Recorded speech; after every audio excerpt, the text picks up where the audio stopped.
এই চ্যানেলে সম্প্রচারিত সকল খবরই সচেতনতামূলক এবং শিক্ষণীয়, কোনো কিছুই প্রভাবিত নয়। ব্যক্তিগত উদ্যোগে টাঙ্গনে নৌকা বিহার। দক্ষিণ দিনাজপুর জেলার বুনিয়াদপুর শহরে বংশীহারি টাঙ্গন নদীতে স্থানীয় বৃদ্ধ বীরেন রাজবংশীর হাত ধরেই বংশীহারিতে এই প্রথম নৌকা বিহার চালু হয়েছে। জীবিকা অর্জনের লড়াইয়ে বীরেন বাবুর এই উদ্যোগকে সবাই সাধুবাদ জানাচ্ছেন। বংশীহারির টাঙ্গন সেতু এলাকা থেকে প্রতিদিন প্রায় 1.5 কিলোমিটার নৌকো বিহারের ব্যবস্থা করেছেন তিনি।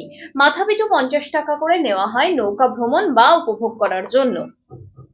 এবছর স্বাধীনতা দিবস থেকে তিনি এই নৌকা ভ্রমণের ব্যবস্থা শুরু করেছেন। মাথাপিছু 50 টাকায় 1.5 কিলোমিটার তিনি ঘোরাচ্ছেন। তিনি জানান, আমি আগে কাঠমিস্ত্রির কাজ করে সংসার চালাতাম, ছেলে মেয়ে তো কেউই দেখে না, তাই এখন নৌকা বিহার করার মাধ্যমেই উপার্জন করার সিদ্ধান্ত নেওয়া হয়েছে।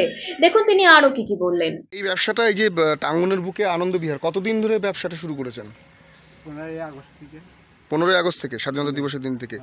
কি কি ব্যবস্থা আছে আর কত টাকা করে নেন যাত্রীদের জন্য? মনে করেন 1 কিলোমিটার 50 টাকা করে এক একজনের। কেমন ব্যবসা কেমন হচ্ছে? টুকটাক এখন নতুন অবস্থায়। হঠাৎ করে এই চিন্তা ভাবনা কেন?